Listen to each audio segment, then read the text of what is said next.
Did Wordy have any questions?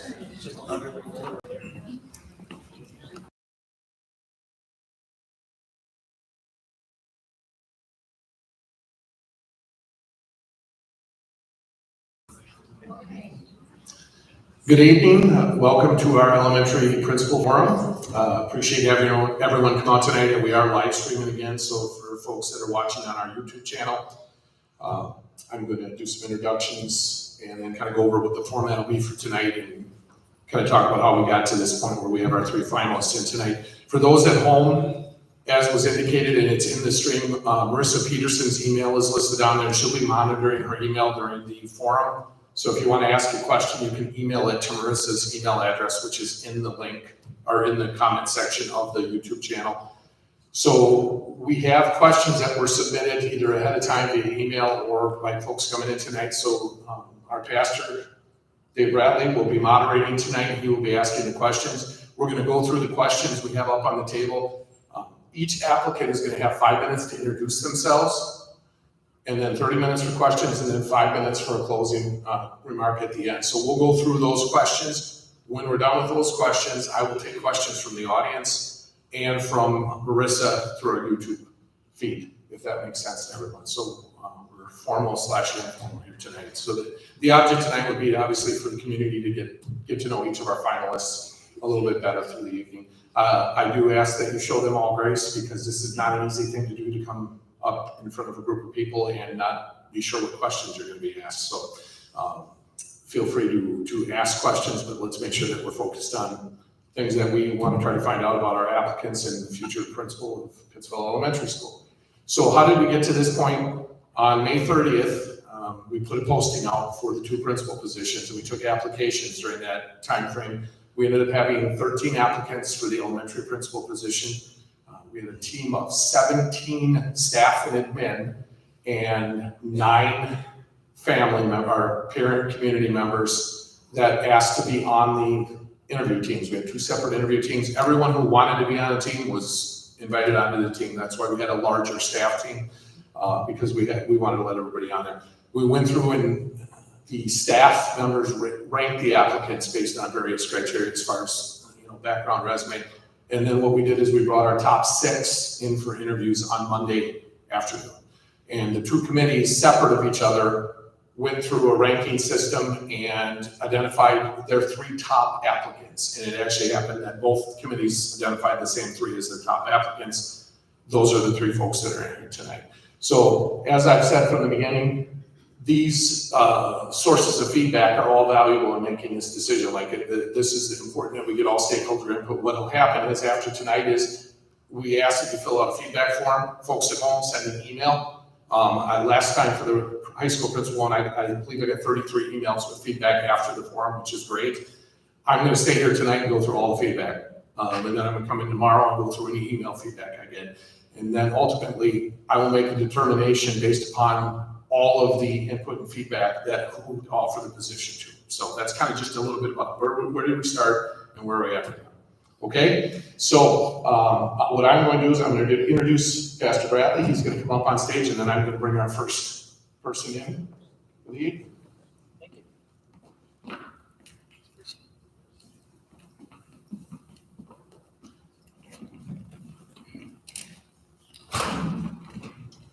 Good evening.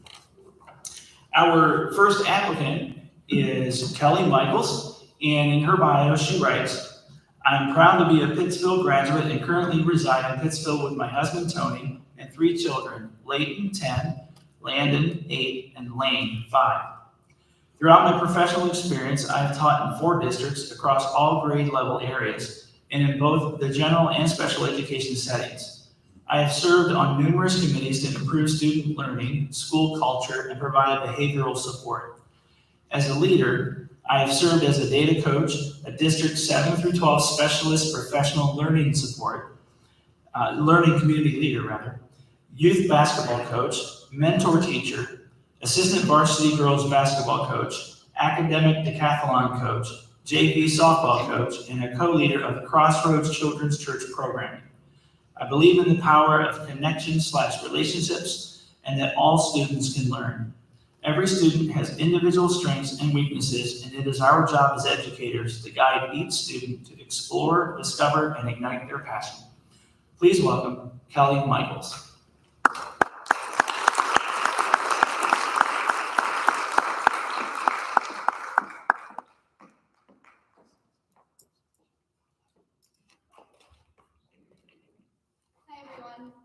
I'm Kelly Michaels. Thanks for the introduction. I've been married for 11 years to my husband, Tony, and we have 3 children together, Layton, who's 10, Landon, who's 8, and Lane, who's 5. Next slide, please. My parents both grew up in Pittsville and graduated from Pittsville High School. I've been walking the halls of Pittsville since I was in diapers. I attended the Pittsville School District from kindergarten through 12th grade, and I'm proud to be a Pittsville graduate. I grew up with a family of educators. My parents were both in education as a teacher and coach and school nurse.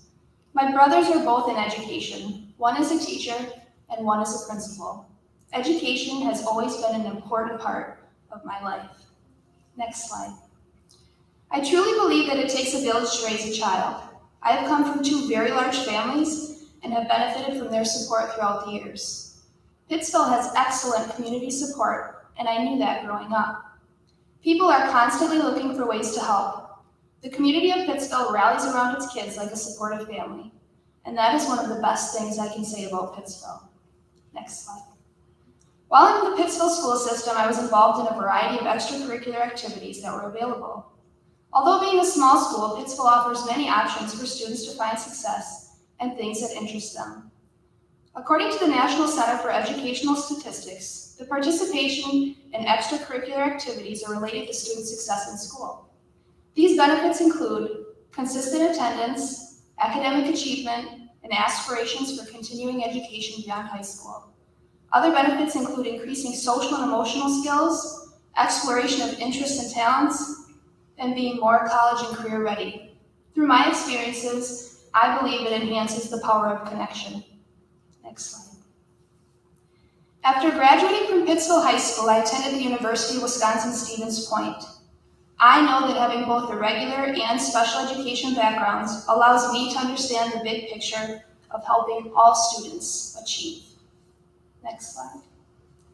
After graduating from the University of Wisconsin-Stevens Point, I accepted a job in Elk Mound as the high school special education teacher for grades 9 through 12. While there, I had the privilege of working with 2 teachers who had taught for 30 years. By my 3rd year, those teachers retired, and I became the senior-most staff member of my department. I was scheduling all of the students within my building and changed the model of instructional delivery to a more inclusive approach to help students achieve at higher levels. I co-taught in a variety of settings and was also a mentor teacher. I coached JV softball and assisted with the varsity. I also coached academic decathlon, which works with the gifted and talented students. We were state-bound for 3 years in a row. After 3 years, I married my husband and took a job in central Wisconsin, so we headed back to Pittsville. Next slide. While in central Wisconsin, I took a job in Port Edwards as a K-12 special education teacher for 1 year. After 1 year, my position was cut to 67% due to the declining enrollment. The following year, I took a job for the Marshfield School District, teaching 1st grade at Lincoln Elementary. Next slide. I taught 1st grade for 1 year. After that, my district knew of my background as a secondary special education teacher and moved me to the middle school where I taught 7th grade special education for 5 years. During this time, my principal asked me to be the building's data coach to help others understand testing information and how to use that information to drive instruction. I helped create the criteria for their multi-tiered systems of support to help those students who did not reach proficiency for their grade level. In addition, I was the district PLC leader for the 7th through 12th grade specialists. I was also a mentor teacher for others. Next slide. In 2017, I went back to school to get my master's degree in administrative leadership. I wanted to be able to broaden my scope of helping more students by leading teachers.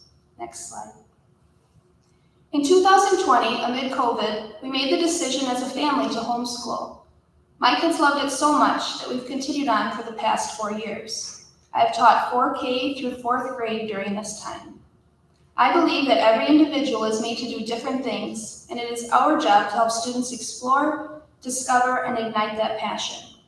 It has helped me recognize that learning takes place everywhere we go. There are also so many ways that we can measure success. Next slide. Since 2020, I've been a substitute teacher for the Pittsville School District. In 2023, I took a part-time reading and math interventionist job. While in the district, I've been able to have a pulse on the schools. I've experienced the welcoming and caring staff, the support of the community, and students who want to do well. Next slide. In 2021, Crossroads Church did not have a children's church program due to COVID. Working collaboratively with the church leaders, my friend and I have been co-leaders of the children's church programming since 2021. For the past 2 years, I volunteered as a coach for the 3rd and 4th grade girls basketball program. Last year, I was one of the assistant coaches for the varsity girls basketball program. Volunteering is something that is vital. Giving back to the community is taught and valued in the Pittsville School District. I try to instill these values into my own children at home. I would continue to support and encourage this as a principal. Next slide.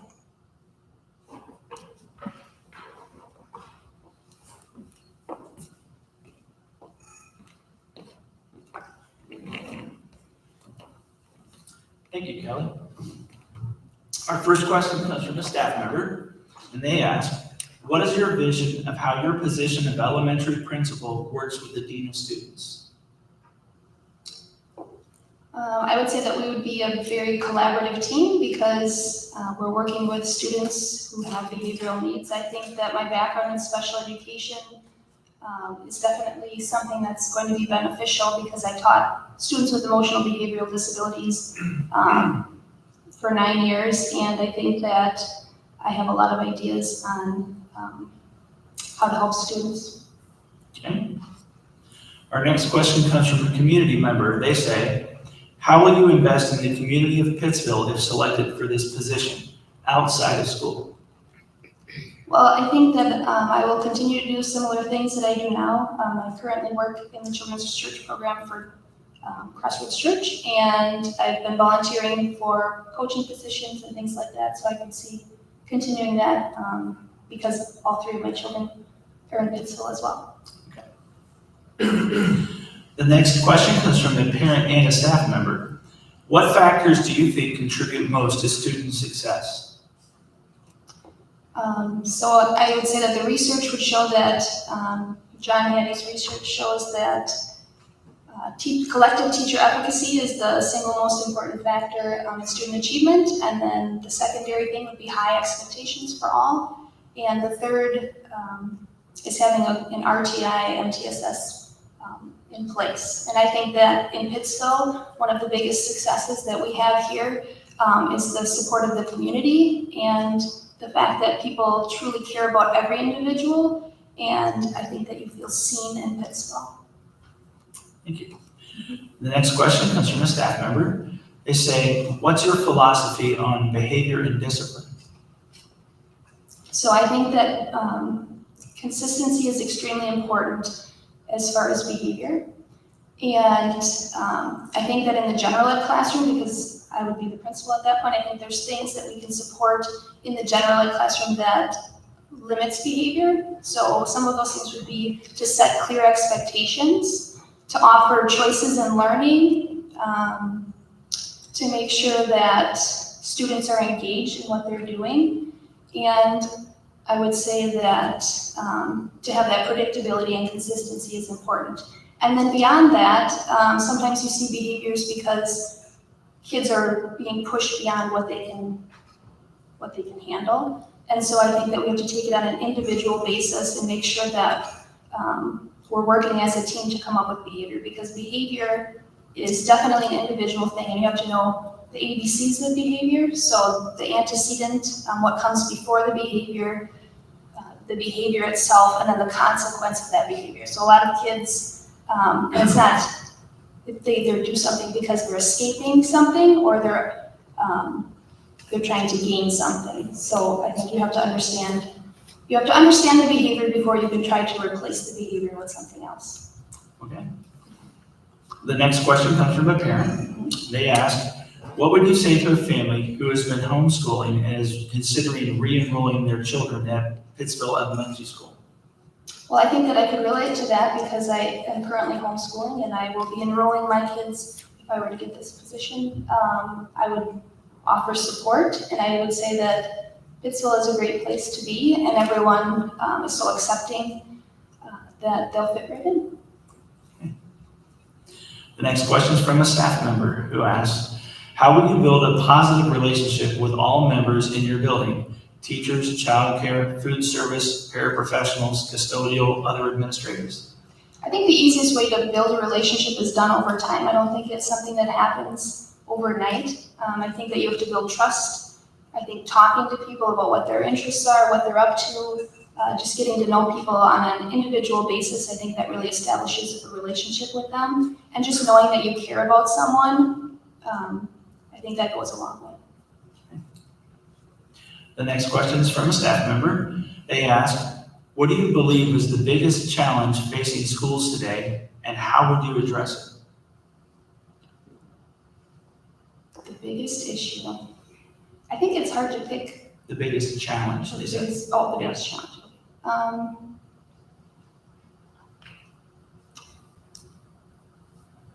I'm not sure, that's a really good question. I think that there are a lot of challenges that are facing schools.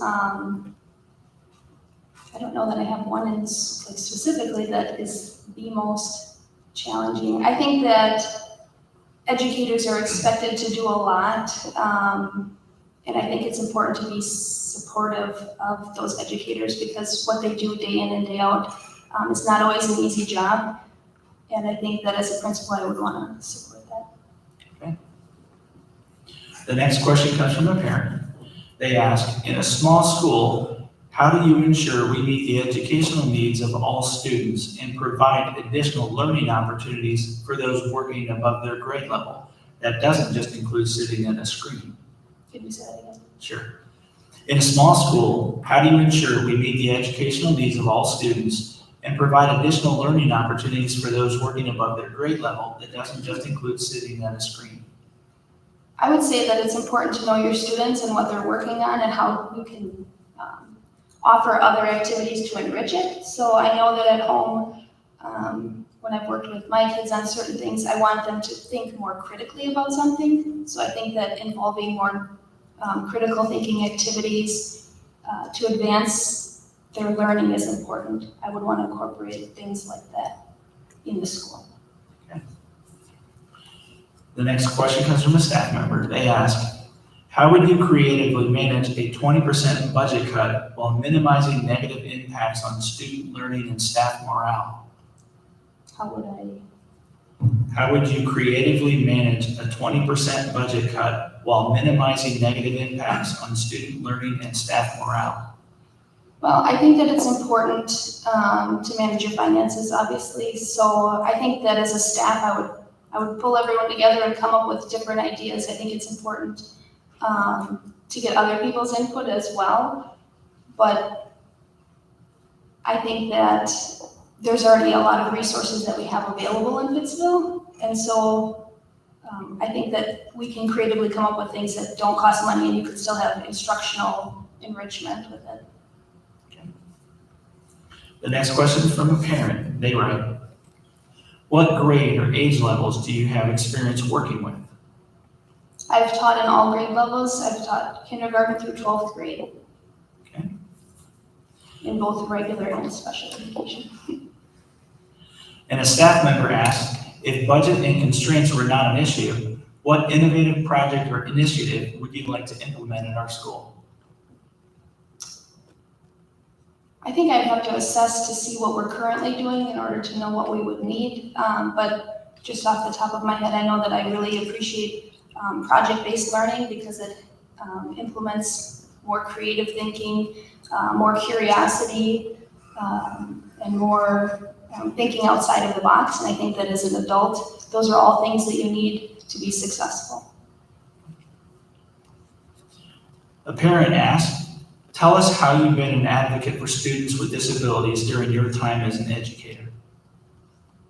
So as a special education teacher, when I worked in Elk Mound and when I worked in the Marshfield School District, we had a lot of differences in the way that we presented our students with special needs as far as delivery of instruction. So we started out in Elk Mound as more of a pull-out resource room, which just essentially means you're teaching kids outside of the general education classroom. And then as I went on in my years there, we started to have a more inclusionary approach so that some of these students with special needs would be in the classroom and I would go teach with them.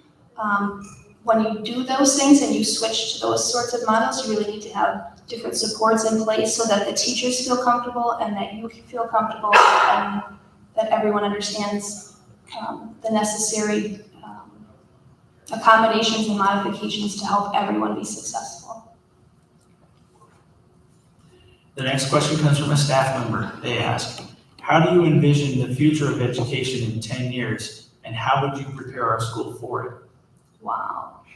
I would say it's really hard to predict because I feel like the first 10 years of my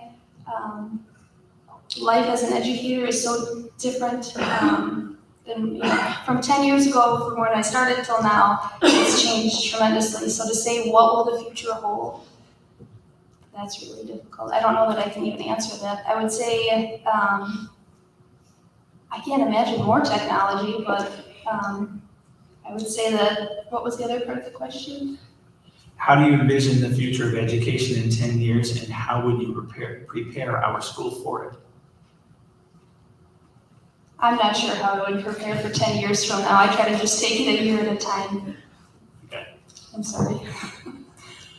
This next question they ask, will you tell us about a time in your career in education where you feel you made a big impact in a child's life? Yep, so I had a student in Marshfield that was really disconnected from school, and her parent also was disconnected from the school. He wasn't super supportive of the district, and the student had moved between 20 and 25 times by the time that this child got to me, and there was a lot of bad feelings about school. And so I learned more about the student and I wanted to support the student in any way that I could. And I learned that she really loved racing. And so I made a connection with this racer that she loved. And he came into school and the parent also came into school and had the kid get his shirt signed, the shirt was signed and pictures with the person, and that really built a connection. And the dad really loved school after that too, so. Thank you. This next question comes from both a parent and a staff member. They ask, access to mental health services has been a struggle. What creative ideas do you have to address mental health needs of students in school, or creative ideas for students with trauma backgrounds? That's a long question. Can you read it again? With no extra supports? Or read it again. Access to mental health services has been a struggle. What creative ideas do you have to address mental health needs of students in school or creative ideas for students with trauma backgrounds? I think it'll be important to work with our school social worker on our mental health because that will be a good resource for me to use. I know that mental health is a big issue in the school today. As far as implementation of different things, I know that just researching about mental health and finding different ways to connect with students is important. When I was in Marshfield, we actually had other resources brought in as far as Marshfield Health would come in for the school psychs. And then we had different supports, but without those things, I think it would just have to be a collaborative effort to work on things. The next question comes from a community member who asks, you are applying for the leadership position in our elementary public school. How much do you personally believe in a public school education and how do you live that belief? Sure. So I think that public school has played a huge role in my life because I went to here from kindergarten through 12th grade. And I also attended University of Wisconsin Stevens Point, which is a state school. So I think that it plays a huge role, and I'm fully supportive of the public school system. I help out with the extracurriculars at this point. I'm in the school subbing I taught in this public school system for 10 years, so I feel great about the public schools. Okay. This next question is more of a scenario from a community member. They said, here's the scenario. A student is struggling at school. Everyone's frustrated. The parents called and they're very upset. What would you do? I think I would listen to the parent about what their concerns were, because I think as a parent you want to be heard. And when your child is struggling, there's always a reason for the call. And I think that there's other things that go beyond just my child is struggling. And it doesn't say specifically what they're struggling with in school, so I think it would be important to know what is the cause of the struggle. So I think I would listen first, and then I would offer them to come in to talk to me in person, because I think that that makes a difference with their child. And then if they think it's a specific class, I would also invite the teacher to be there as well. I think it's just good to get a background of where people are coming from, and then try to create a proactive solution after that. Okay.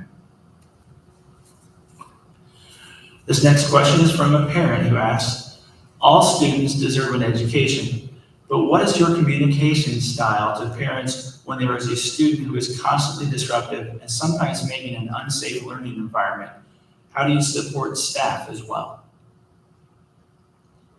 I think that there's a lot of reasons why people misbehave in school. I think that it's not because kids are bad. I think it's because they just haven't learned specific skills yet, or they're overwhelmed with things.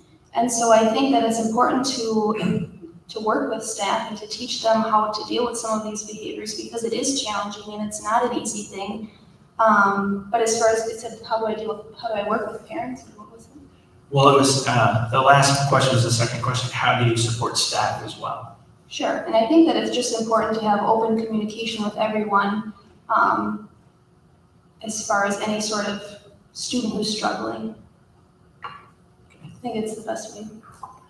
And the last question comes from a community member who asked, over the past 5 years, your family made the decision to homeschool your children. I respect that choice.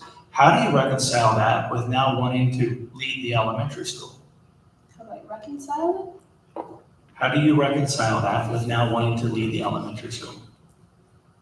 My kids will come back with me, is that what, I mean, I don't really understand the question, but I think that our decision to homeschool was a personal decision from COVID, and then I think that I saw the value in being able to educate my own children at home, and with my background in education, I was able to teach them individually, pick their curriculum, and watch them flourish. Also, it improved our family time, and as a mother, I don't know that you could ever get that time back, and so I would never want to give up the last 4 years of homeschool. But as far as reconciling it with being the principal, I think that I'm excited to be if I were to have the opportunity to be the principal in Pittsville. I don't know that there would be a better position for me, and Pittsville is the only place that I would like to be at this point. All right, thank you. That's the last of our submitted questions. We have time for some from the floor. We actually have 10 minutes before the closing, so, okay, there's no questions from the YouTube feed. So, anybody in the audience that would like to ask a question?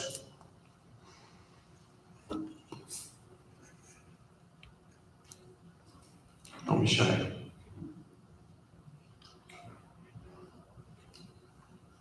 None? Okay. So, you can start your closing. Okay, next slide, please. All right. As a principal, I believe in following through with what I say. Integrity is of the utmost importance. People often talk the talk, but I believe what you actually do tells more. This quote speaks to honesty, integrity, and trust. A good leader should possess these characteristics. Having positive role models in the school is necessary for student success. Kids always watch what we do. I know I'll be a good example, and I'll expect my staff to do the same. Next slide. True education involves being able to think critically, challenge ideas, and the curiosity to want to know more. It is important for our school to help students find their passion and strengths and help them achieve their goals. We are not all gifted the same talents and abilities, and that is the beauty of people. I do not believe you'll find anyone who cares more about the school district, staff, students, and community of Pittsville. I'm a lifelong learner. What I lack in experience, I make up for in my work ethic. And I would be honored to lead and serve at Pittsville Elementary School. Thank you.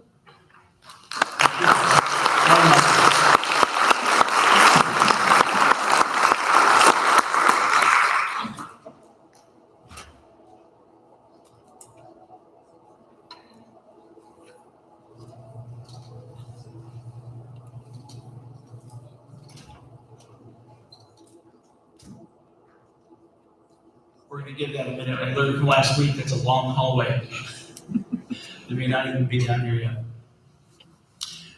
Our next candidate is Leslie Anderson. She writes her bio saying, I'm sorry? Leslie's here. She is here. So if you want to read the bio. Fantastic. Yep. Okay. So, Leslie Anderson, she writes in her bio, she says, growing up in a family deeply rooted in education, I was influenced by my father who dedicated 38 years to the field. Following in his footsteps, I have proudly served in education for 27 years. I graduated from UW Stevens Point with a degree in elementary education and psychology. I met my husband, who is from Nakusa, while I was going to college, and we will celebrate our 25th wedding anniversary this summer. We have raised our 3 kids in Wisconsin Rapids for over 21 years now. I spent 24 years teaching first or second grade students with the Wisconsin Rapids Public School District. I've taken on many leadership roles that extend my impact across my district, including instructional coach and elementary gifted and talented coordinator. Over the last 2 years, I've served as a student engagement facilitator, collaborating closely with students, staff, and families to ensure a supportive and enriching educational experience for all students. Most recently, I have introduced a program called FAST, Families and Schools Together. This program empowers parents to take a more active role in their child's education and to make connections with other families. I also helped to introduce another initiative, PlayWorks, that benefits our entire elementary student population during recess time. This program helps students learn how to play games that get them engaged at recess time. It also has a student leadership component where older students help younger students play and problem solve during recess. All of these roles have brought me to where I am today, wanting to be the new principal at Pittsville Elementary School. I believe in a collaborative team approach, including staff, students, families, and the community, to help all of our students succeed in their education. Ladies and gentlemen, Leslie Anderson.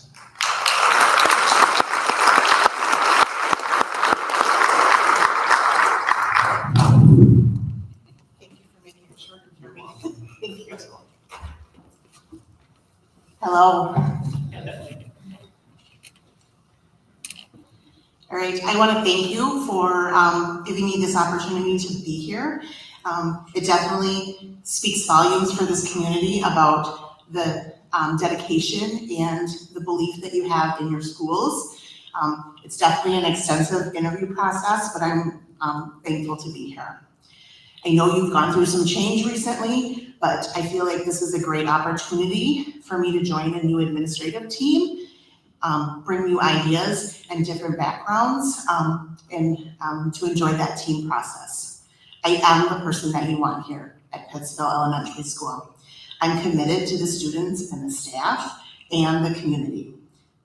At this point in my career, this is the last move that I want to make, and I want to be the next elementary principal here in Pittsville. I have maybe about 15 more years to retirement, and I'm going to stay here until I do that. I have 27 years in an elementary building. I know elementary students, and I know elementary staff. I want to inspire others to continue to improve their practice as well as myself. I'm constantly learning, and I lead by example, and I want my staff to be able to do that as well. I have 2 current roles right now in my district that I'm at. I'm a student engagement facilitator, and I'm also the summer school principal of 4K through 8th grade. And people ask, what is a student engagement facilitator? It's not an easy description to explain, but first and foremost, I'm an educator. That's what I tell people. My job description changes all the time. It's based off of what the school needs, what the students need, and what the staff need at that time. If there is a child in the classroom that is struggling with behaviors, you'll find me there. If there is some recess issues and students need to work through that, I'm there to help them problem solve that. If a teacher reaches out to me and wants some classroom management strategies, tips, things like that, I will be there to help provide feedback to them. If a parent's in the office and they need a question answered, that's where you're going to find me. I will continue to do those things as the next principal as well. In my summer school principal role, I'm bringing staff and students together. I want to continue to provide that love of learning throughout the summer as well, just like you do here in Pittsville. As a principal, you got to make those quick decisions and making those connections with those students too.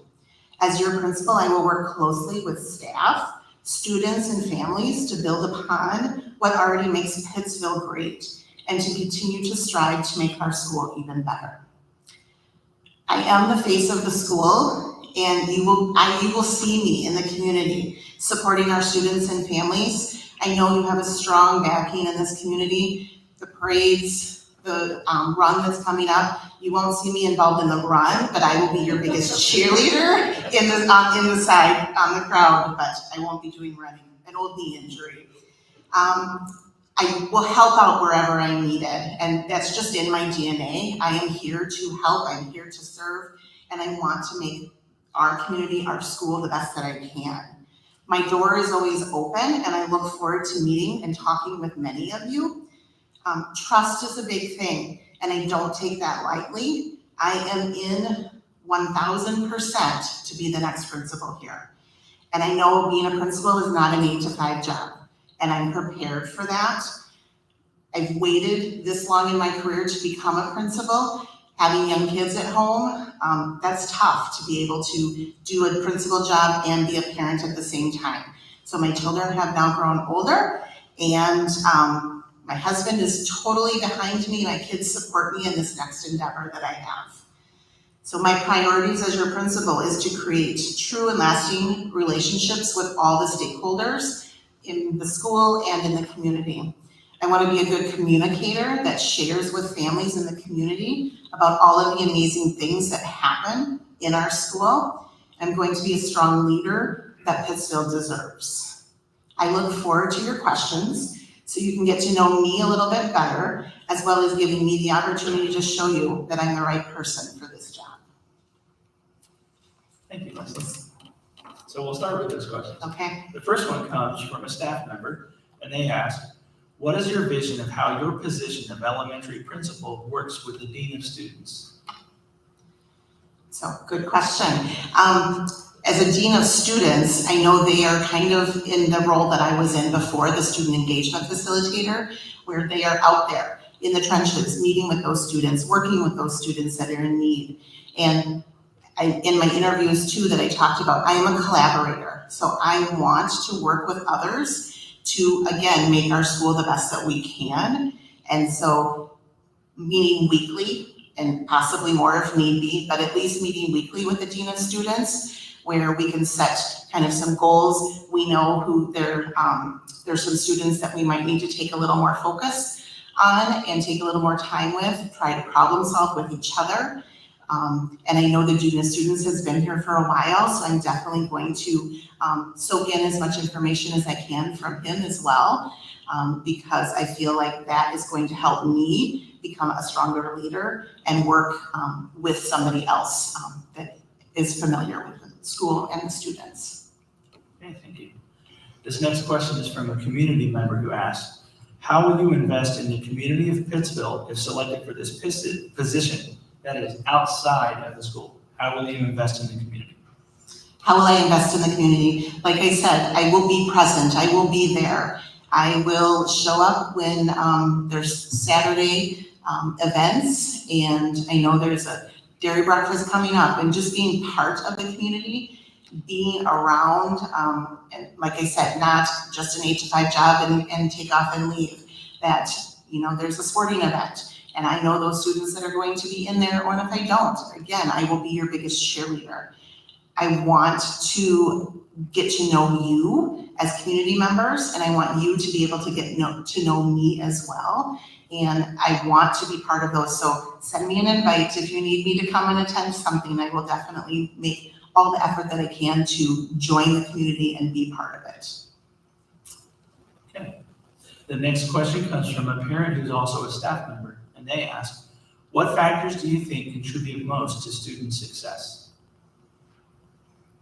First and foremost, it's those relationships that we build with our students. It starts from families, because I always say that those parents, you're their first teacher, and making those connections there. But then creating those relationships that those kids want to be here. They want to be able to do their best. They want to make good choices.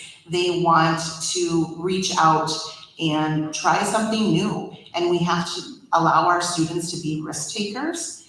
And so we want them to be able to see themselves in a different light. And I've talked about making those connections with older students, bringing those high schooler students back in. And I know having those 8th graders coming down and doing book buddies or things like that, so that students can see, yes, I'm only in 4K, but look where I can go, and being able to make those connections. And I think seeing those smiling faces on students, that they're happy, they're engaged, and I think all of that is going to help with the success of our students.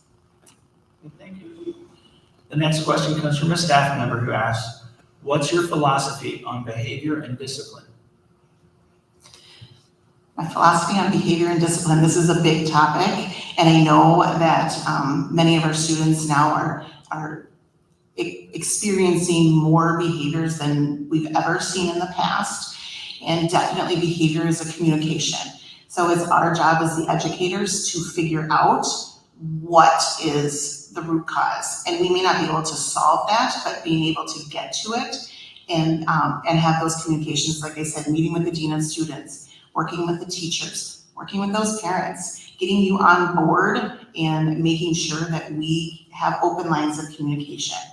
And I think definitely making sure that our students know our expectations up front and explicitly teaching our expectations. We need to constantly be able to role model for our kids and showing them what we do expect of them, so that they're able to learn and they're able to grow and be able to work with any adult that might be helping them. But we definitely need to have those expectations laid out for our students. Our staff need to know what they are as well, so that they can constantly be reinforcing them, teaching them, practicing them. And I've done in the past where we have, it's called behavior academies, where it's small groups and you're actually teaching them those small skills that we want them to be able to practice when they're out of gaining a little more self-control. And we want them to be able to do that. So again, just laying out those expectations, explicitly teaching those expectations that we have of our students, and being able to be flexible and work with them as well. A parent asked, what would you say to a family who has been homeschooling and is considering re-enrolling their children at Pittsville Elementary School? Come on down, we want you back here. And I know homeschooling does have its purpose for some families, but we know as educators that social experience, social interaction with students. You can do some of those field trips and those activities with other homeschooled families, but it's just not the same. And we want you here. We will work with you if we need to do any kind of catching up or advancing, depending on where your child is. We will meet your child where they are and be able to help assimilate them back into the classroom, because it could have just been a short time, it could have been a longer period of time. So we are welcoming, and we would love to have your child in our school, and we will be openly communicating with you just to make sure that we are all both on the same page. Okay. The next question comes from a staff member who asks, how will you build a positive relationship with all members in your building Teachers, childcare, food service, paraprofessionals, custodial, other administrators? So great question. For one, just being myself. I'm a positive person. I walk in with a smile on my face. I greet you, and I'm honestly interested in you personally and as well professionally. So just making those connections, getting to know you, getting to know your kids, getting to know your grandkids, whatever it might be, and just having those honest conversations with you. And then we have that working relationship as well, and just making sure that you have what you need. Can I help you with anything? Is there anything going on that, I need to be aware of? Those kinds of things. But everybody in our building has an important role, and I want to make sure that you feel like when I'm talking to you, you are that most important person at that moment in time, and I'm there to help you and support you in all of that. And the next question comes from a staff member also. They asked, what do you believe is the biggest challenge facing schools today, and how would you address it? Biggest challenge that I feel like we are facing, and I brought this up when I met with the families, is that our kids aren't kids for very long. They grow up way too fast. And being an elementary principal, and we want them as young and to stay as young as possible. There's outside influences that sometimes are unavoidable, but then we also have some choices that we can, limit our social media, our screen time, those kinds of things, and get them out and play. We still, this past year, did a recess program where we actually had to teach kids how to play organized games outside of recess. And it was amazing to see the leadership. We had some leadership roles in there as well, teaching them those skills, how to problem solve when things don't go your way. What do we do?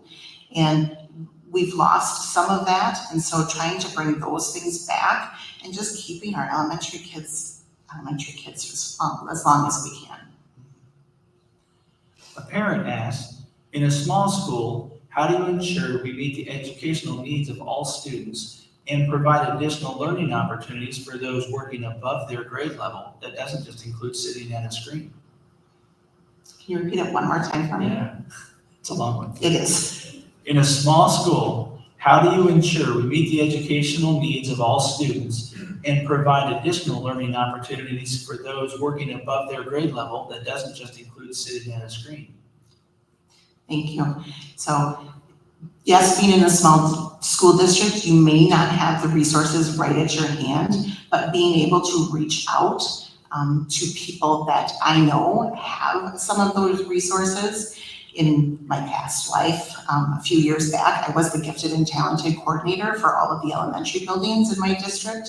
And that is one thing that it's amazing to see is when you can give a child hands-on experience where they are working with, in the past, we've just done some coding, and we taught second graders how to do basic coding. And I will admit, I don't know a whole lot about coding, but I didn't need to, because it was amazing how fast the kids picked it up. And they don't just have to be gifted and talented.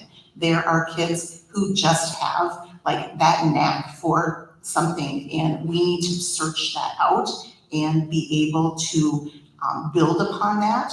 And I feel like using people that we have in our building is one way to be able to do that. There might be a teacher that has a specialty and a student in a different grade, but we might be able to reach that student and with that other teacher.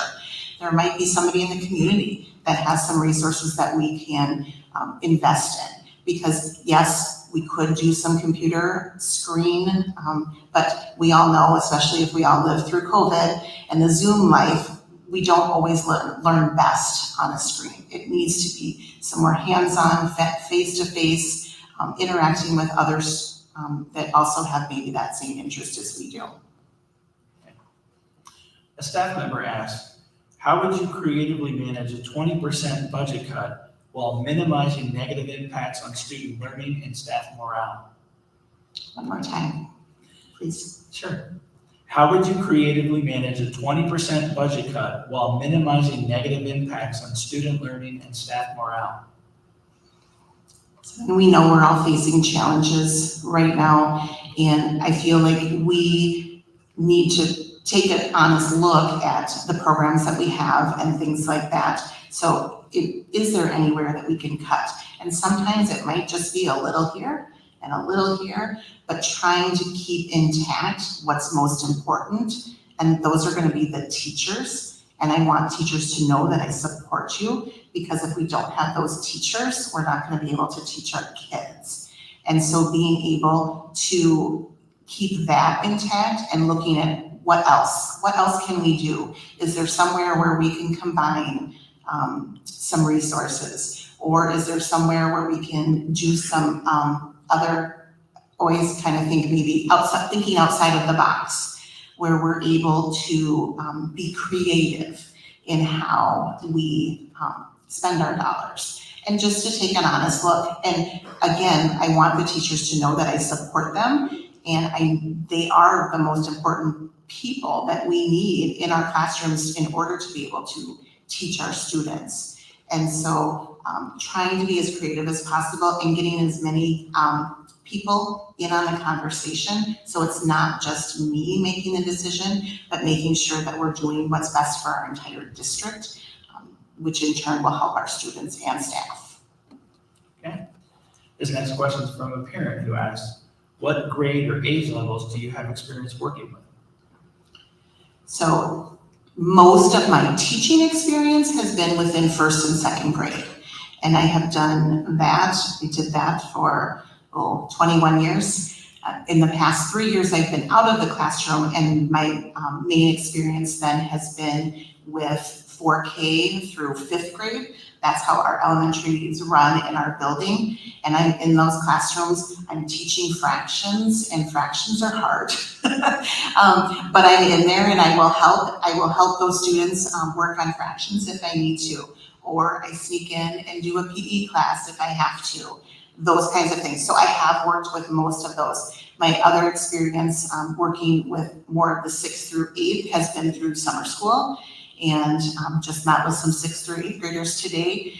They're working on some remedial classes and trying to go through lessons that they've missed throughout the year. So I was helping out, kind of catching some of them up with doing things like that. So that has probably been most of my experience with students in the grade levels.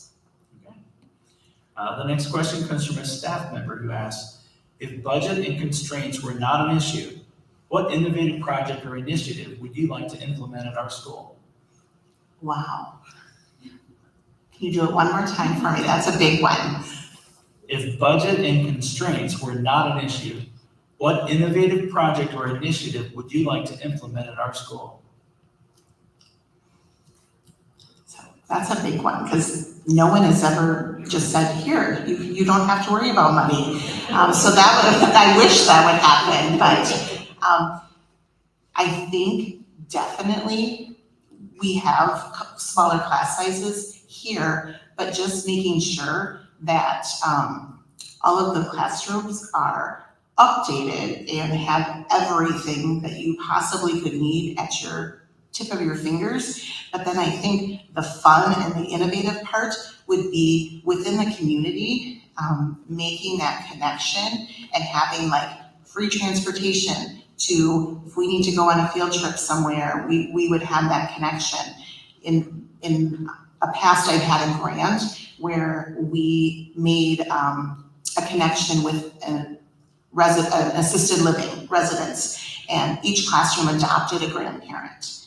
And we were able to make connections. It was right after COVID. And what I wish we could have done is that we could have physically gone to the assisted living and spent some time there, played games with them, read them a book, they read to us, learned some of their history, and being able to do that.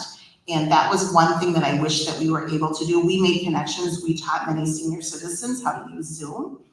And so that was interesting. And we wrote letters, which a lot of us don't do anymore. We actually physically wrote letters and mailed them, and they received them back. But I think that would be something that we could do, is to be able to make a connection out in the community and being able to kind of have that back and forth where we're learning from the community, but then the community is able to come in and make that connection with us as well.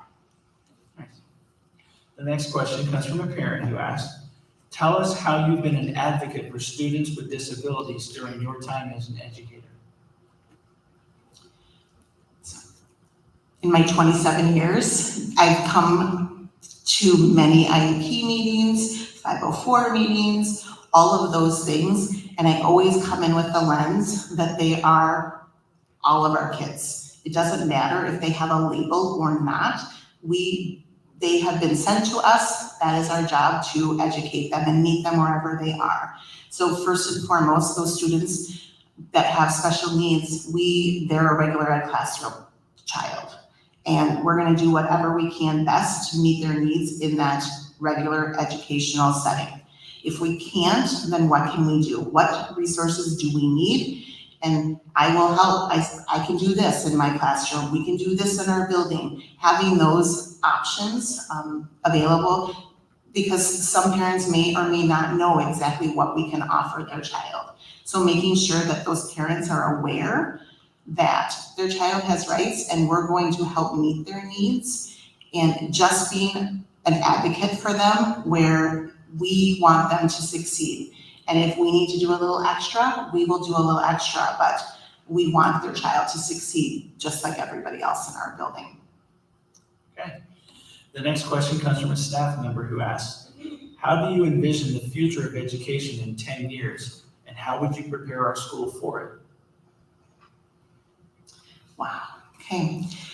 In 10 years, I'll still be here. I won't be retired yet. But I feel like we're in a tough place right now, but I feel like we're gonna get better, because I feel like our community, hopefully our government officials are starting to realize that some of the initiatives or learning objectives that we need to do are a lot. We ask a lot of our students, and we ask a lot of our staff. And so I feel like people are going to start to say, we need to take a little step back. We need to stop pushing so hard. Yes, we want to have a high expectations for our students and our staff, but maybe we could just take a little step back and breathe. And again, like I said, let those kids be kids. And we want them to be good citizens, to be good humans, and to promote that more than getting good grades and being on the dean's list and all of those kinds of things. But I'm hoping that we kind of bring that pendulum switch back, where it's more, we have a chance to kind of let our kids be kids and actually think, what do our students need and how best can we meet those, and that we're able to make more of those decisions on our own. Okay. This next question, they asked, will you tell us about a time in your career in education where you feel you made a big impact in a child's life?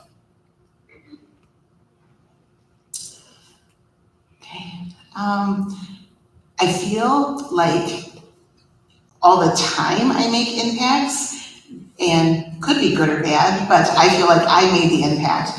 But I feel like when you're out in the community, and I've had this where a 20-some-year-old has come up to me, and male, full beard, deep voice, and he comes up to me in the parking lot of the grocery store, and he says, "Are you Mrs. Anderson?" And yes. And he said, "You were my first grade teacher." And I think, okay, I'm really good with names and faces, but when you're 20-some-year-old and you have a full beard, I knew you when you were 6. So you look a little bit different. And I said, okay, I said, you're gonna have to give me your name. And as soon as he said his name, I knew his parents, I knew his sister, and I knew exactly who he was. I pictured him 6 years old in my classroom. And just to have somebody come up and he's like, as soon as I heard you speak to the cashier, I knew it was you. And I was thinking, that just made my heart grow, because 20-some years later, he came back and still remembered me and was brave enough to come up to me in the middle of the parking lot and just to mention that. And so, you know, those interactions where you see kids who you've had years and years and years ago come back and still make that connection with you, that's probably the biggest impact for me.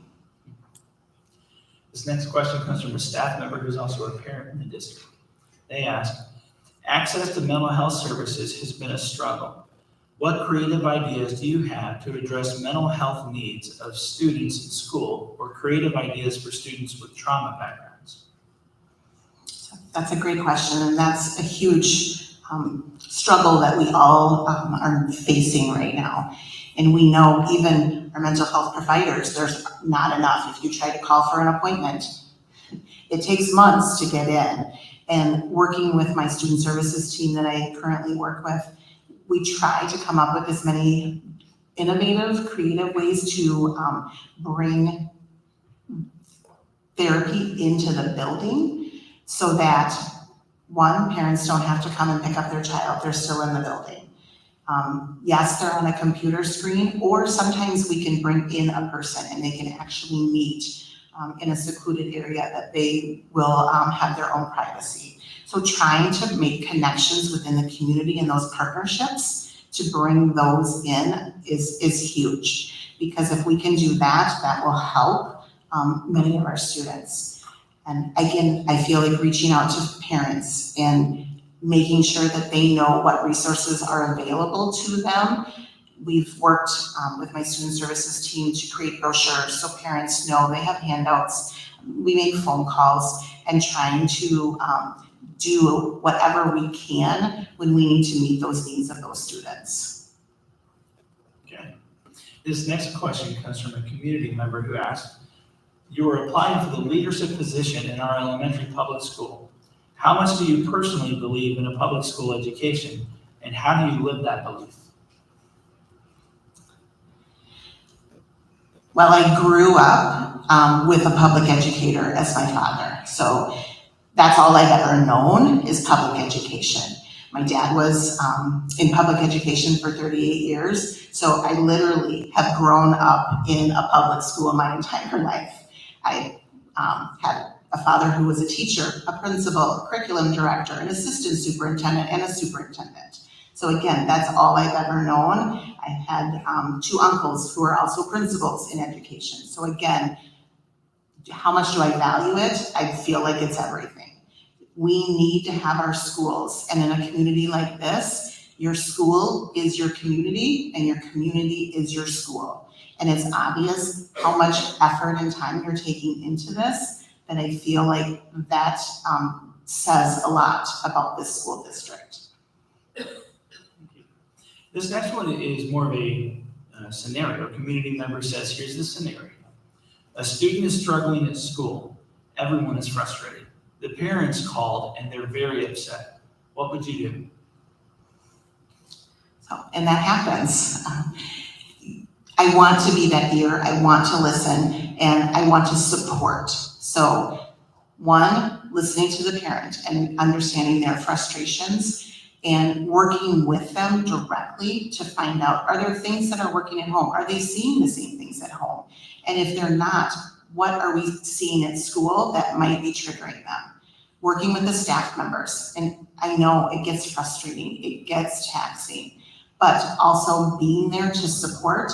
If we need to do a tag in, tag out, I tag in, you take a break if that needs to be for that staff member, because I don't want that staff member to break that relationship that they're trying to continue with that child. So if I need to tap in, I will do that and give that staff member a little break in order to be able to kind of continue doing what they need to do with it.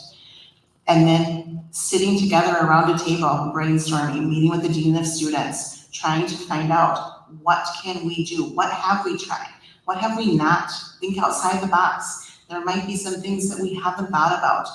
Reaching out to other staff members that may be here, other people that I might know from my background, being able to reach out. We have to work as a team, and I want everyone to know that we support each other. Parent, student, we want to make sure, talking to the student too. The student might say, hey, it's this. And if we don't know that, we never asked them that, we are doing ourselves a disservice because we're trying to come up with all the solutions and we might have just needed to ask that child. So again, it's a team effort in trying to figure out how best we can support that student and the staff members as well. And our final submitted question comes from a parent who asks, all students deserve an education, but what is your communication style to parents when there is a student who is constantly disruptive and sometimes making an unsafe learning environment? And second, how do you support the staff as well? Okay, repeat one more time, it's a big one. It is a big one, it's 2 questions. All students deserve an education, but what is your communication style to parents when there is a student who is constantly disruptive and sometimes making an unsafe learning environment?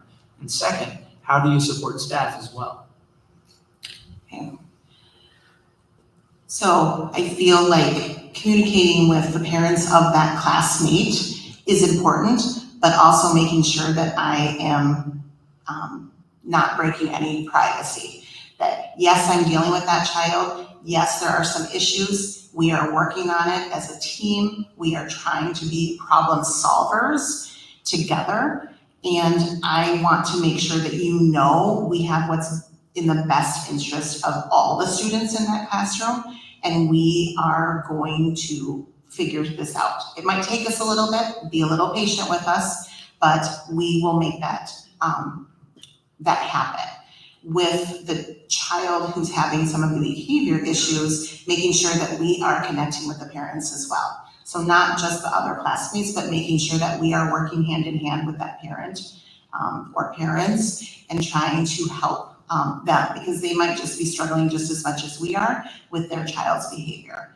And then supporting the staff, communicating with the staff to let them know we are on this. We know it's an issue and I know that it's a struggle, but we are here for the best interest of all the students. And we want to make sure that we are able to give everybody the best possible education. And we might have to work through some things, do some things that might look a little different for some students, but in the end, the goal is that we are able to teach all of our students.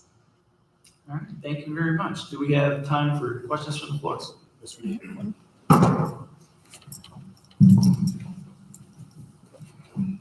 Okay, we have one virtual question. Pittsville is known for being welcoming for parent and community involvement through co-curricular and extracurricular activities. How will you encourage and support volunteerism through the sports, the parent-teacher organization, clubs, and activities? So how will I support? Okay, so I feel like being present at those PTO meetings that might be coming up with, I know you do a carnival, and so trying to get families on board. Using social media can be one way to reach out to families. Sign Up Genius is a great way if some of you know how to do that already. Just these are the slots, this is what we need, go ahead and sign up. It sends you reminders even so you don't forget that you volunteered. Those are ways to do that. And if I need to, I roll up my sleeves and I join in as well. If we need somebody to sell tickets, I can do that.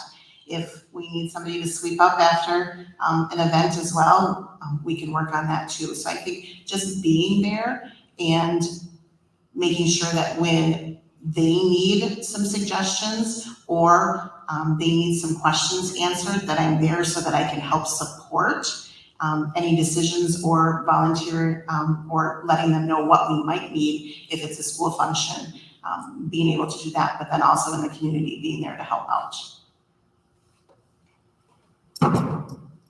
We have time. Any questions from the audience?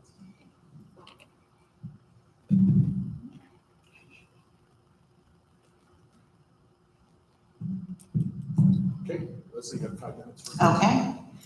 Well, I want to thank you and I appreciate all the questions and feedback that I've received from all the staff and the community members.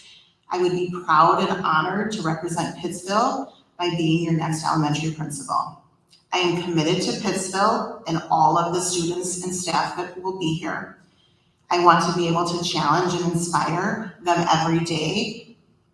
And I know this decision is not going to be taken lightly. It's obvious by how much invested everybody is going through this process. But I can guarantee that I will take all 27 years of being in an elementary setting to be the best leader that you deserve here in Pittsville. I will listen and I will collaborate to help grow our students and our community. I'm used to hard work and I'm used to wearing many different hats, and I know that can happen in this district, and I'm ready to be able to do that. I have experiences and resources that I will bring with me to continue to support and enhance all the great things that are happening here, but I will also come with an open mind and be willing to listen to others and to take feedback as needed and change my mind, but definitely will come with an open mindset as well. Some things that rise to the top to me is, number one, is creating those relationships with all the stakeholders involved in this community and in this school. I will also make sure that I'm going to be a strong leader that this community absolutely deserves, and so do those students. My ability to communicate to others and to promote our schools, but also promote this community. Here's some ways that I will do that. For families and being able to communicate, Seesaw is an amazing platform, and I'm the ambassador for Seesaw, and it is an amazing opportunity to be able to communicate with families instantly. You can see what's happening in your classrooms, in the school. It can send reminders. It's a great way that everybody can be on the same page and getting all the same information at once. With teachers, I will constantly make daily check-ins in person. I'll show up in your room just to give you a smile and a high five, maybe. I give hugs too, so if anybody needs a hug, I'm always willing to do that. Sending out weekly memos so that everybody is up to date on things that we might need, or just to remind staff of things that are happening. For students, daily announcements, touching base with them, being present in the lunchroom, on the playground, at bus pickup, and greeting you at the door. And like I said, I'm pretty good with names, so it might take me a little bit, but I will get to know you and I will greet you by name. So this communication style will allow me to build those relationships that I know are needed here. Everyone in the school and our community wants to feel a sense of belonging and a significance. I strive to get to know all of you, and it's not going to happen overnight though, so be patient with me. It does take shared experiences for us to be able to build those relationships, having some fun, and knowing that what you have to say is important to me. Leadership grows with experience, and I come to you with the most teaching and leadership experience out of all of the candidates. I have worked under many different administrators. I have personally provided professional development to staff and led workshops that are engaging and timely and pertinent. I've worked with families. Making connections are key, and you will find me at those events, helping out wherever I'm needed. Again, you won't find me running, but I'll be there cheering you on.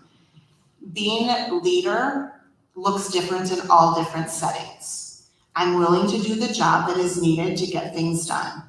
And as a true leader, I know it's not about me, but it's about those around me that I can help to continue to grow and learn.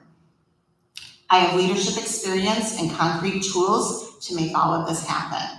I am that person that you need here in Pittsville. I will be committed to the students, the staff, families, and most definitely the community. I'm not going anywhere, and you've got me until I retire. Thank you. Ladies and gentlemen, Leslie Anderson.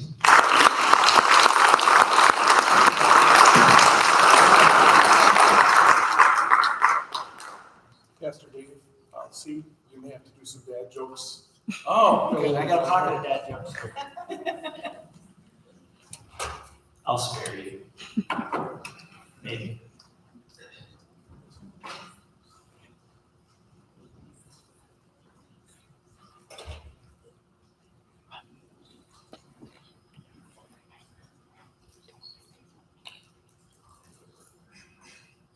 I mean, it's not this quiet at my church.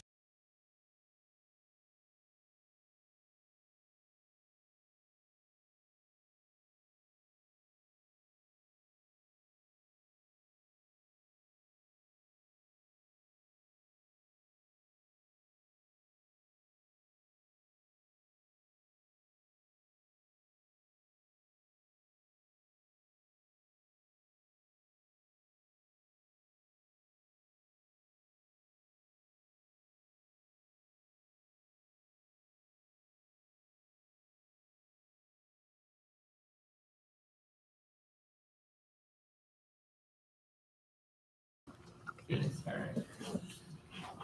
Ladies and gentlemen, our last candidate is Carrie Bo. Carrie writes in her bio, I grew up locally in Plainfield, Wisconsin, playing Pittsville in our athletic division, and really enjoyed the dynamic of the small, supportive community of Pittsville. I am blessed with 2 daughters and believe that the experience of being a parent has added so much perspective to my role as an educator.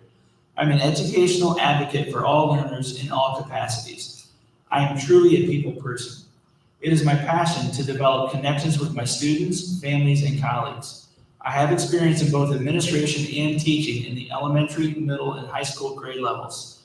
I taught grade levels 3, 4, 5, 6 in 2 different school districts in the state.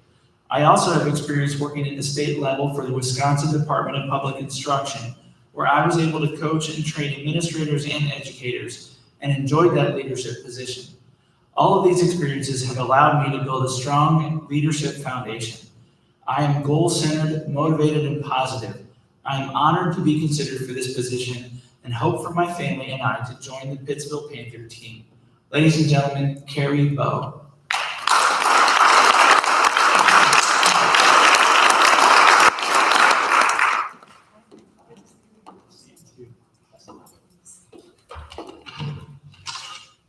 Hello, everyone.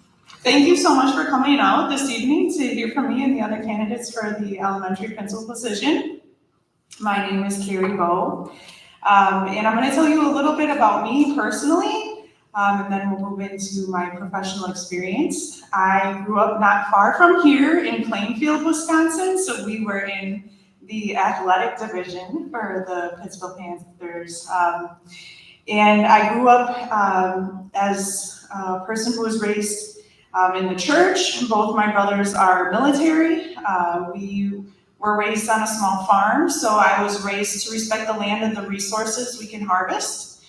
And I was raised to have an overall respect for all people. And that's something that I work hard daily to model to both of my daughters. I'm a mom. Both my girls I have a kindergartner and a 4K. Educationally, with my experience as a professional, as a teacher, I taught our general education classrooms, grades 3rd, 4th, 5th, and 6th in the Stevens Point and Adams Friendship school districts. And I was also an EL teacher, and so that was a span of grade levels from 4K to 12.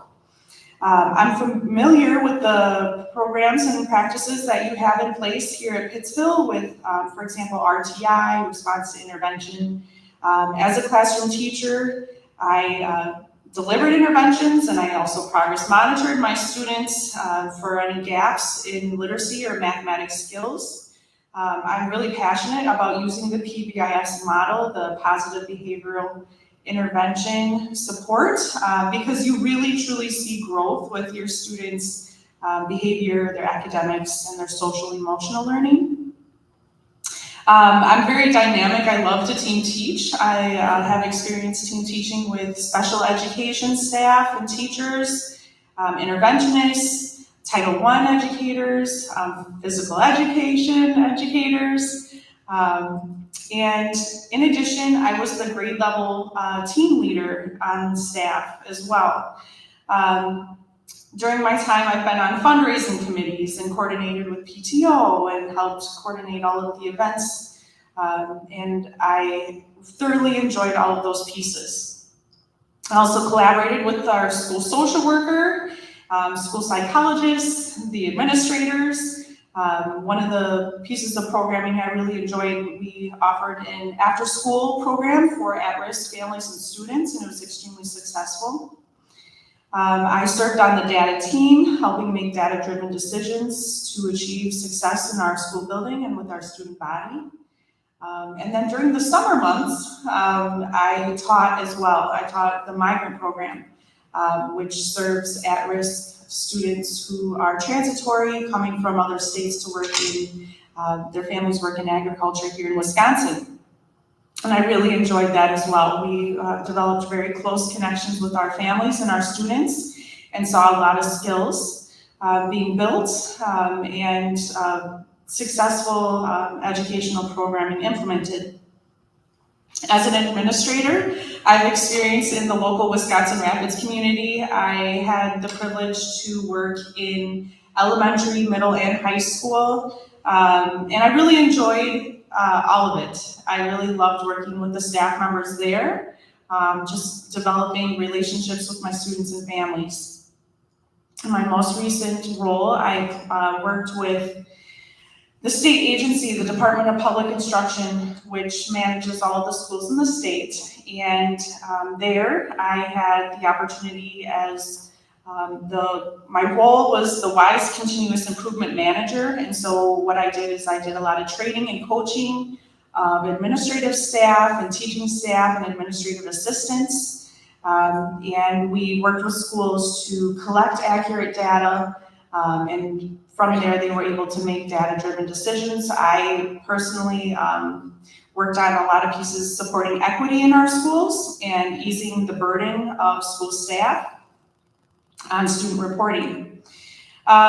These last 2 weeks, I've had a tour of the premises here, the facilities of Pittsville, and I was able to spend some time with your high school students. And I asked them what they enjoyed about attending the Pittsville schools. And their feedback was that they really felt that Pittsville is incredibly inclusive, that it's a tight-knit community, and that they always have support from the businesses and the families and the staff here. And I see that. Pittsville truly is the gold standard of what school community looks like. And I'm very impressed and I'm grateful to be included in such a positive effort to find the leadership for the elementary school leader.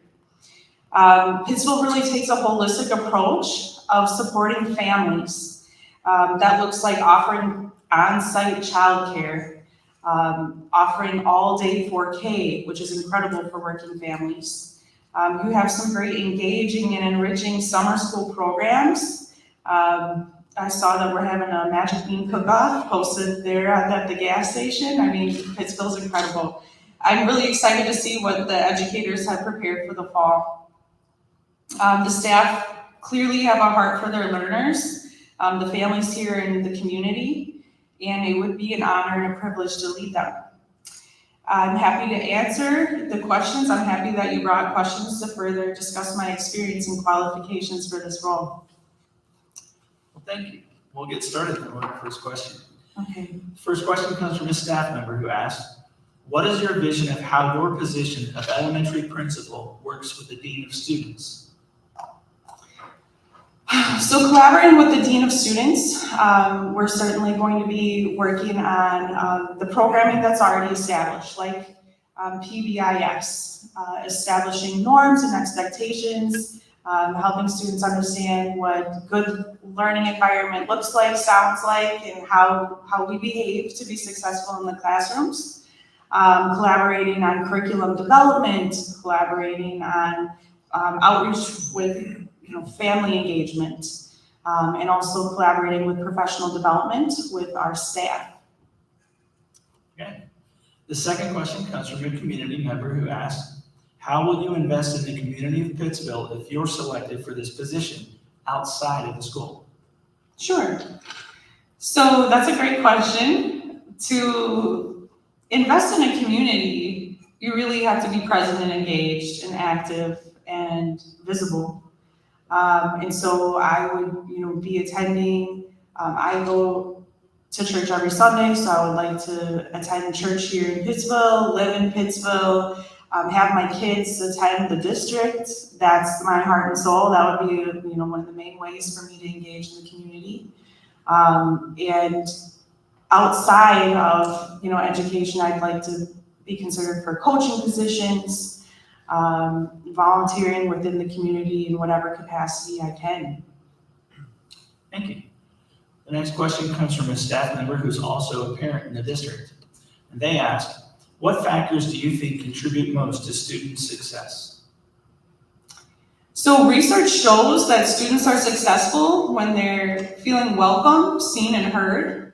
And so creating a school environment where we truly see our students as people, as learners, value all of their interests, value all of their passions, and build on that for their educational programming.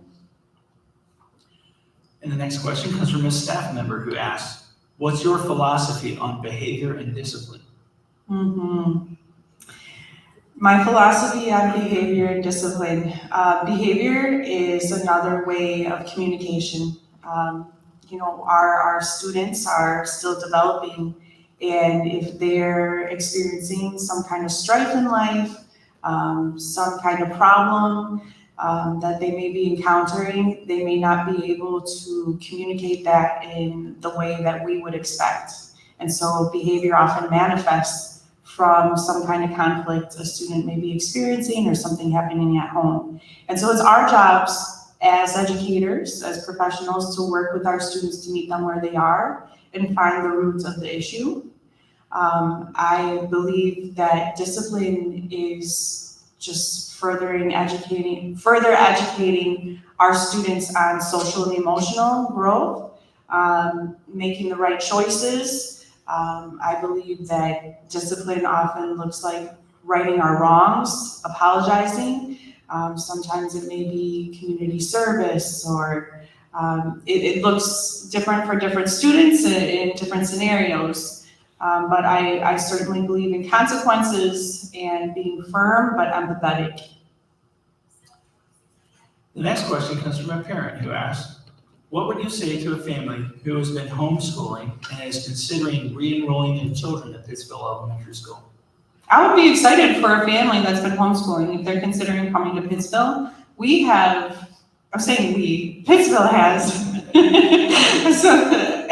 incredible educational programming. My own family homeschools, both my brothers, their wives homeschool. And one of them is local, and when she heard that I was interviewing for Pittsville, she had so many good things to say. She said, oh, I looked at their district, they have great programs there. That would be so great if you got into there. Because your community is incredibly supportive, your staff is phenomenal. You can see throughout each of the elementary, middle, and high school grade levels, the programming, like I said, Pittsville is the gold standard of what a public school looks like. So I would be wholeheartedly engaging them. Thank you. A staff member asked, how will you build a positive relationship with all members in your building? Teachers, childcare, food service, paraprofessionals, custodial, other administrators? So I've worked for many different leaders, and one of the marks of a good leader, in my opinion, is being able to engage and support everyone in their role. And so I believe if you are leading a school, that you are making a personal connection with every member of the staff and supporting them, asking them if there's any needs that they need filled, and showing up for them, being visible and consistent. Sometimes I've had leaders who say a lot of nice things, but unfortunately don't necessarily walk the talk, aren't authentic with their intentions. And so that's certainly not me. It's important that I get to know each and every one of my colleagues in the building. I see everyone as equals. We're all working as a team. And the goal is for a successful learning experience for our students and engaging our families in our community. And so I, would, in every capacity I could during meetings, throughout the day, just walking the halls, checking in with folks, making sure that they know that I'm here to support them in their role. Thank you. A staff member asked, what do you believe is the biggest challenge facing schools today, and how would you address it? Schools are facing so many challenges. So one of the biggest challenges that we're facing in our school districts is an extreme amount of mental health issues within our student body, and unfortunately a lack of resources within our schools and communities.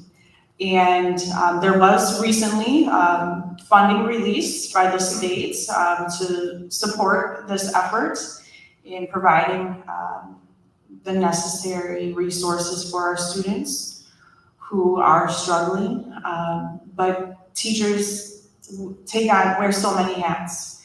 They're social workers, they're parents, they're educators, and so when we have mental health issues, it's important that as leadership, we have foresight, we get behind it, we support our students, we support our families, and the staff members.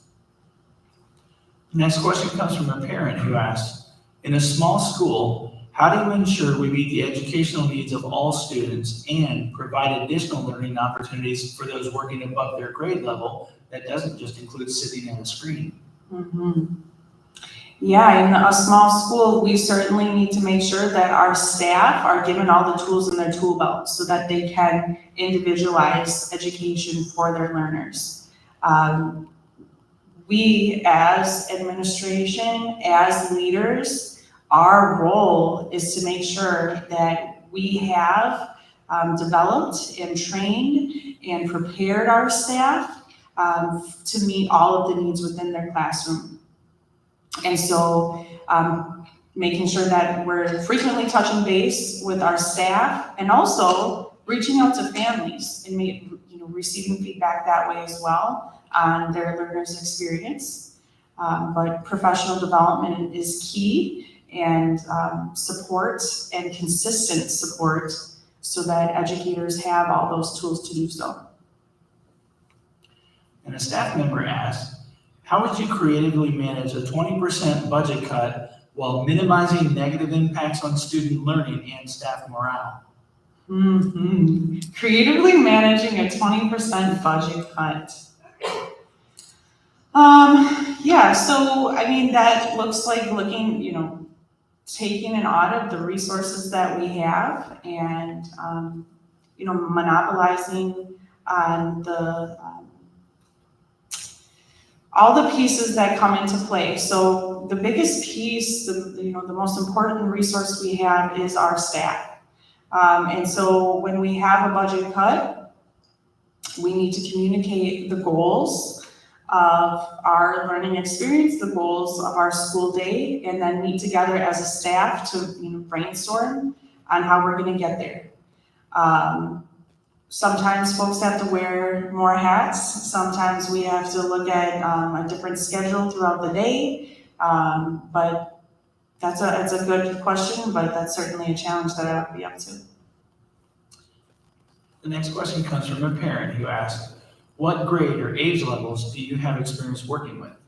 Yeah, so I have, fortunately, a lot of experience working with all grade levels because I was an EL teacher. So I would frequently co-teach with all grade levels, and I would be in the classroom with all grade levels, and we would also do pull-out.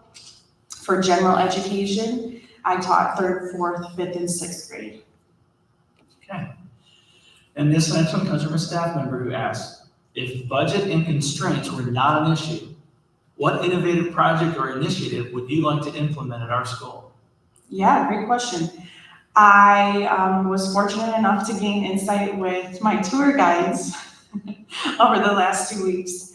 And I really would like to see us improve our middle school area for their free time when they have breaks outside.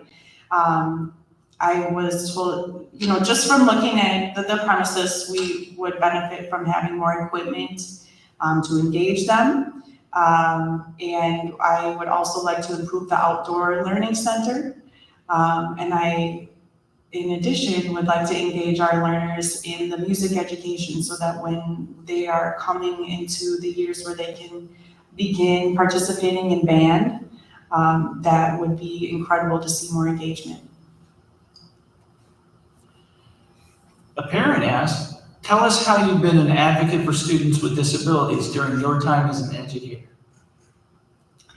Yes, so as an educator, the ways that I have advocated for my students with disabilities. I have a heart for my students who are working within a disability. My own daughter is also working within a disability, so I also have a lot of empathy for parents who are on that path as well, because the system can be hard to navigate. So that looks like frequently checking in with parents and families, certainly honoring the IEP, making sure that every other staff member that is coming into contact with that student is honoring that IEP, Individualized Education Program is what that acronym stands for, with fidelity. I worked, when I was in one of my school districts, I had a student who was exhibiting a lot of challenging behaviors, and I sought out his previous educators and, discussed this with them and said, "Has this, happened before?" And I was able to advocate for the student. The educator said, "Nope, I think it's your classroom management." But unfortunately, what happened, the student had some traumatic events happen at home, and eventually that led to a diagnosis for that student, because every day I was making contact with family, trying to investigate what was going on, support that student in every way I could, academically, behaviorally, socially, and emotionally. And so that was a challenging school year, but it was very rewarding because we were able to really meet that student's needs. And the experience that student was having from the beginning of the year to the end of the year was a total 180. It was a great success, and it was hard work, but it was worth it. A staff member asked, how do you envision the future of education in 10 years, and how would you prepare our school for it? Ooh, this is a good question. How would I imagine the future of education in 10 years? We're always going to need the skills of working with our hands, but we're also, so much dependent on technology. And so I think that going to continue that path of using our Chromebooks, using our technology, bridging any kind of technological gaps. But the programming that Pittsville has established here, I don't see that going away. I don't see needing the skills of working with our small, large animals and growing produce and, all of the pieces that are worked on in the CHOP classes, family consumer science, business education. I certainly don't see those going away. So I think if anything, just continuing to advance our skills in technology and continuing that foundation that we've laid for the career and technical education programs. Thank you. The next question is, will you tell us about a time in your career in education where you feel you made a big impact in a child's life? Oh, yes. A time in education when I made a big impact in a child's life. So one of my students, his parents were going through a hard time at home, and he was a really bright student. I believe all of our students are bright students, but this was one of my students that needed a challenge on top of a challenge on top of a challenge. And he was not as motivated as I had desired, and he had a lot of opposition throughout the school day. And that was his behavior speaking because there was some pain at home that he was carrying. And so I was able to develop a really close connection with the student despite there was a lot of pushback, but I was able to develop a very close connection with this student through frequent check-ins, getting to know him very well and his interests, and drawing on that. And so he was really phenomenal math student. And so we were able to, from all of the challenges, I was able to get him involved in the GT program, the Gifted and Talented program for math, and that really just lit a fire. He came to school in a much more positive demeanor, much more engaged, looking forward to the day, where the previous, the beginning of the school year, it was a lot of kind of kicking and fighting just to kind of get him to school and show up and be a part of the class. So that I would say, was certainly successful, and it was very rewarding for me to see him grow as a person, but also academically. Thank you. This next question is from a parent who's also a staff member. It's a little bit long. The question is, access to mental health services has been a struggle. Mm-hmm. What creative ideas do you have to address mental health needs of students in school, or creative ideas for students with trauma backgrounds? Mm-hmm. Yeah, so I'm thankful to have experience working with students who have, unfortunately, they have trauma happening in their lives, or who may have some mental health issues. When we have someone who's struggling with mental health, it can be very polarizing. It can feel like you're alone, and that's with any grade or age. And so creating a very welcoming, healthy, safe classroom community is first and foremost. But from there, the resources that we can think about is having mentors, be it peer mentors, staff mentors, because we have only so much support staff, like school counselors. And from there, getting kids engaged in their learning. Sometimes we can really draw out, what their passion is, and from there help that personal growth when they become comfortable. Sometimes that can help them navigate the issues that they may be facing. Thinking about getting Boys and Girls Club volunteers, Big Brother, Big Sister, engaging in, I'm not necessarily familiar with all of the Pittsville resources that we can draw upon, but thinking about reaching out to the county, developing what programming they have there, bringing that in, and really just monopolizing whatever we can get our hands on that would be a good fit for our students. Okay, thank you. The next question comes from a community member who asked, you are applying for the leadership position in our elementary public school. How much do you personally believe in a public school system education, and how do you live that belief? Mm-hmm. I very much believe in public school education. I taught in public school. My children attend public school, and I have had experience in private school settings, and it made me appreciate our public schools and our educators to an enormous degree. Public schools welcome every learner in every capacity that walks through those doors. They find a way to meet needs, to educate, bring up, and inspire and love the students that are coming in. And so I'm a really strong advocate of our public schools. We're even working for the state department and speaking with all the educators and school districts in the state. It was just a pleasure to thank those educators, but to hear the needs that they had and the burdens they were experiencing, taking that back and then making improvements. Because I know what it is to work in public education, and you are meeting so many needs on the daily. Sometimes it's a new day each day with the challenges. And our staff, our public educators, meet that with vigor, with passion, and I couldn't be more honored to work with folks like that. Thank you.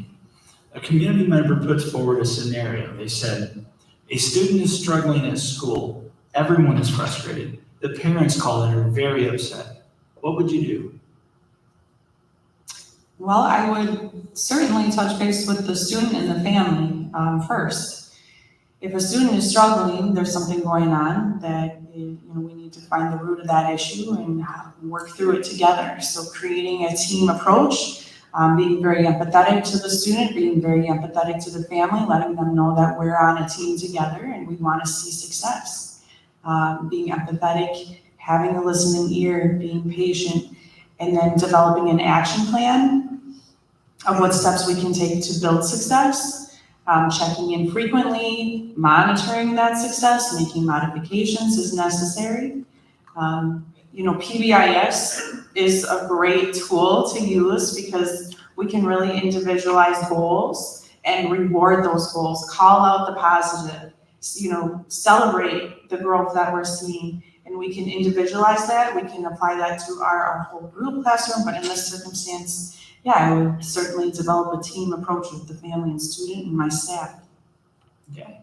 The final question is from a parent, and they ask, all students deserve an education, but what is your communication style to parents when there's a student who is constantly disruptive and sometimes making an unsafe learning environment?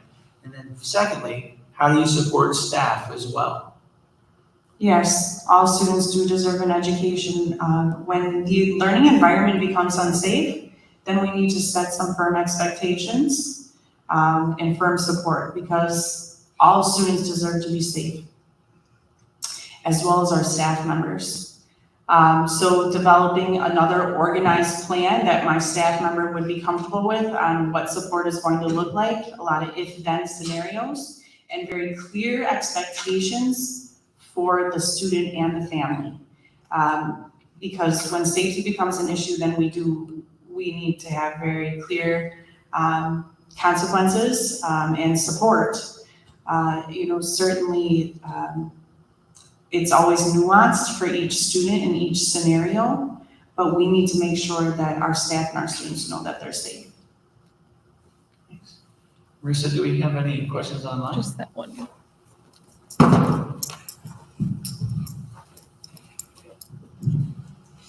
Pittsville is known for being welcoming by parent and community involvement through co-curricular and extracurricular activities.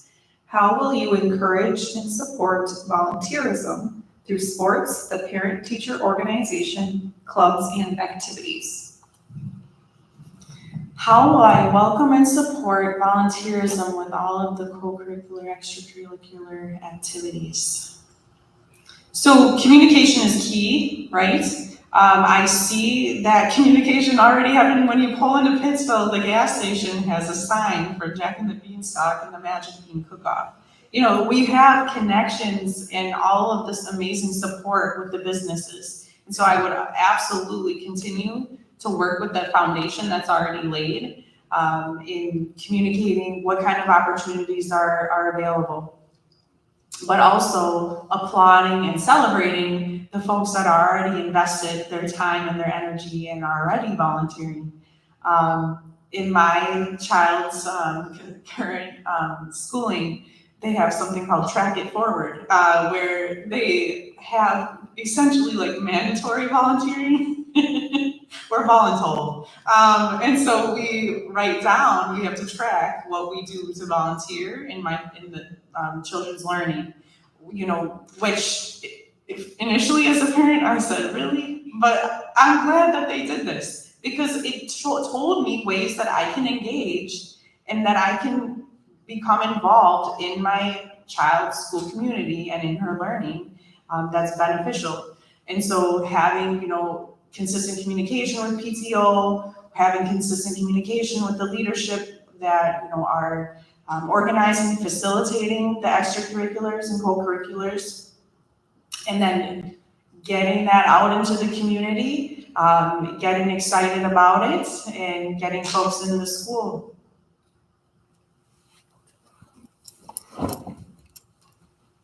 Any questions?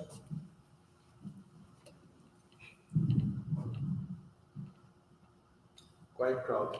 Quiet crowd tonight, that's okay.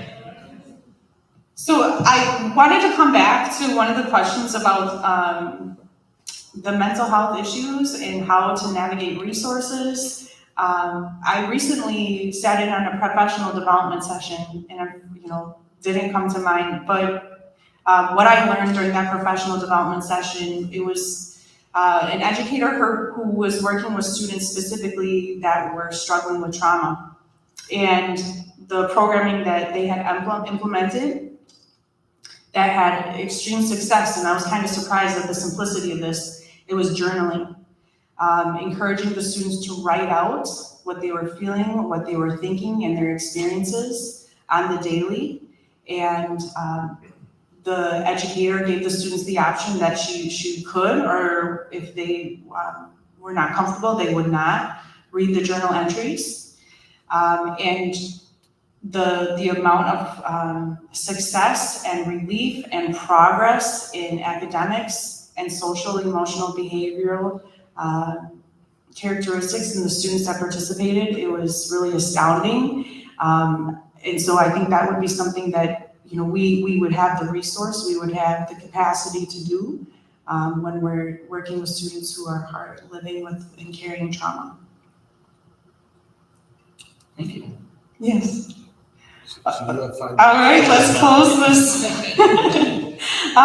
So I want to share that my educational philosophy, it aligns with the district goal of achieving success for all students.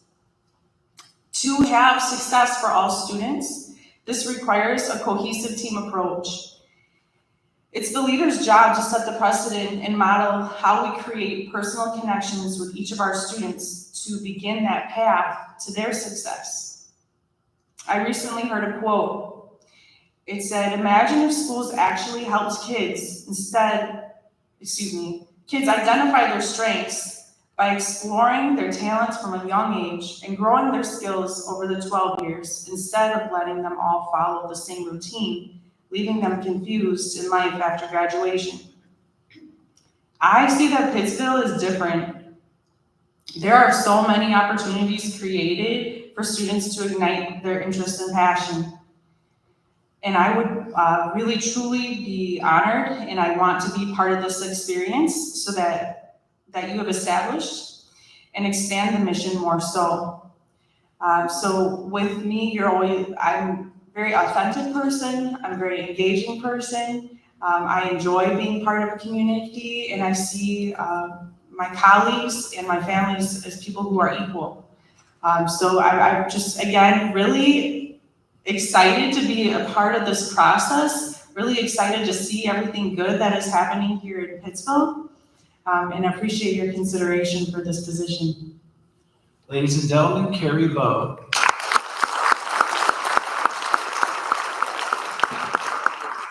Thank you.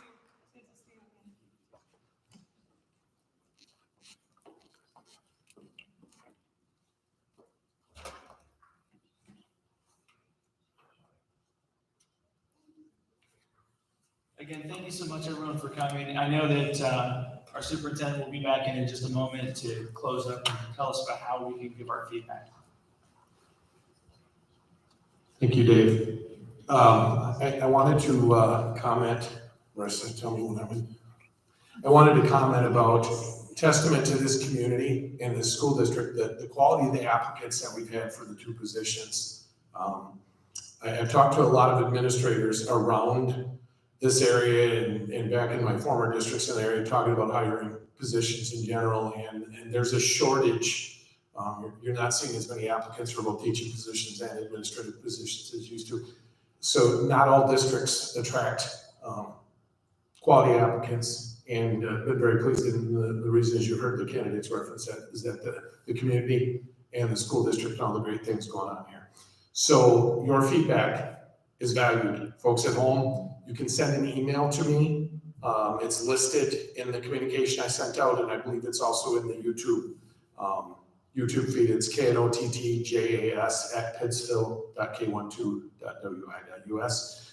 Folks here, you can fill out a card, and I encourage you to do so when you leave one of the feedback forms. I will be going through all of those tonight. Every single feedback form. Last week, I stayed here, I think I got home about 11 p.m. and went through all that, and then got kicked in early in the morning to go through the email feedback. Feedback matters. I hope this was beneficial and insightful tonight to see the candidates get up in front. And it's a difficult situation at the end. I've been in this situation. I actually told all 3 of the applicants 2 years ago when I interviewed for this position, and I came up, and for the format it was in the boardroom, and it was open to the community with 80 people sitting behind me in a room. That's not something you're used to, right? But I think that that's just kind of shows the involvement that this community has in their school district and the turnout. And we had over 300 views of last week's stream. So that tells you that folks are engaged in this process and your feedback does matter. So please take the time to submit your feedback to me. And I'm going to be very purposeful about this decision. There's no rush to this. I've said before, July 1st comes around. That's kind of the start of when you kind of put closer to the last school year and start planning. And actually, we've been doing that for weeks already, but that's kind of the official date. But it's important that we get this right. And then we're going to move forward. So I appreciate you coming out tonight. Please share your feedback as you leave tonight. And if you think of something, we had a few folks do that. They went home, they had been here, left a feedback card and sent me a follow-up email. Do that. Please do that. So send me any feedback that you'd like to share about tonight or things in general. So thank you. Thank you. Thank you to Pastor Dave.